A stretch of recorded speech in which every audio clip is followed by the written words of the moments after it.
After spending a week in the city of Nashville, our college football focus shifts from the Music City to the Magic City of Birmingham for the 2023 edition of SWAC Football Media Days. Always an exciting time here in the Magic City as we get ready for HBCU football in the year 2023.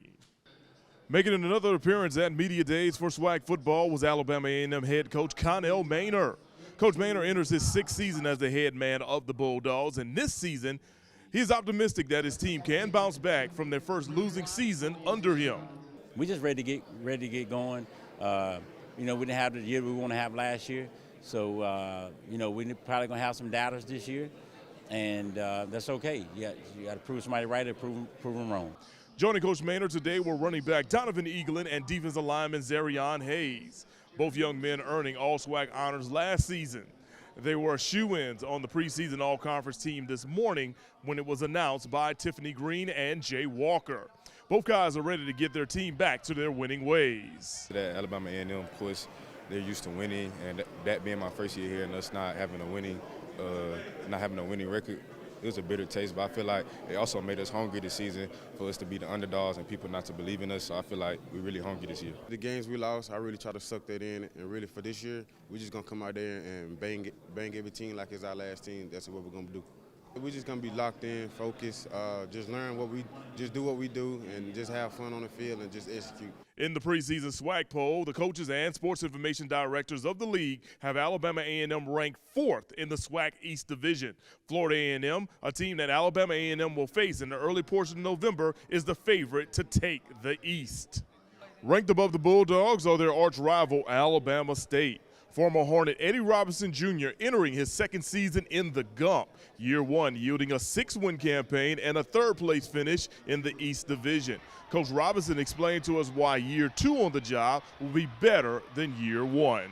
Last year I felt like I was an administrator, just trying to make sure all of the ducks were lined up, paperwork and stuff like that. So for me, familiarity is better, just kind of knowing what to expect. It's always going to be those pitfalls and those crisis moments, but a lot happened last year. It was a busy year. It was a good year, and I learned a lot, so hopefully I can build on that.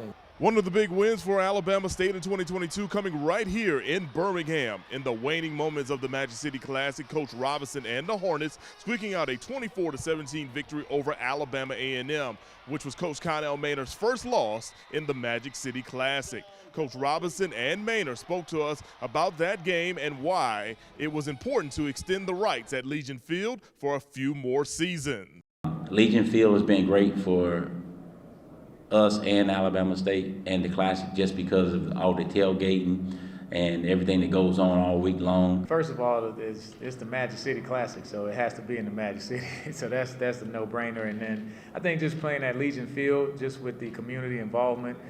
SWAC Football Media Day began early on Tuesday morning with a lot of good news. Commissioner Dr. Charles McClellan announced that the league was able to disperse a large amount of money back into the 12-member institutions, and the amounts exceed last year's payouts. Another huge newsmaker came by way of Pepsi, the beverage company which already has a long-standing partnership with the league, coming to terms with the SWAC on a 6-year titles partnership as the first ever exclusive beverage, sports performance product, and salty snack sponsors of SWAC football, basketball, Olympic sports, and esports through 2029. We were able to announce today an extended partnership with PepsiCo, which brings in their other brands, the Gatorade and the salty snacks brand, which is significant for the conference, and we just want to make sure that we continue to grow. We had an outstanding last year, distributed the largest amount back to our member institutions, and we just want to continue to grow and to capitalize on the advancement and the momentum that our schools, coaches, and student athletes has given us to broadcast on. In Birmingham, covering the 2023 edition of SWAC Football Media Days, I'm Mo Carter for Fox 54 Sports.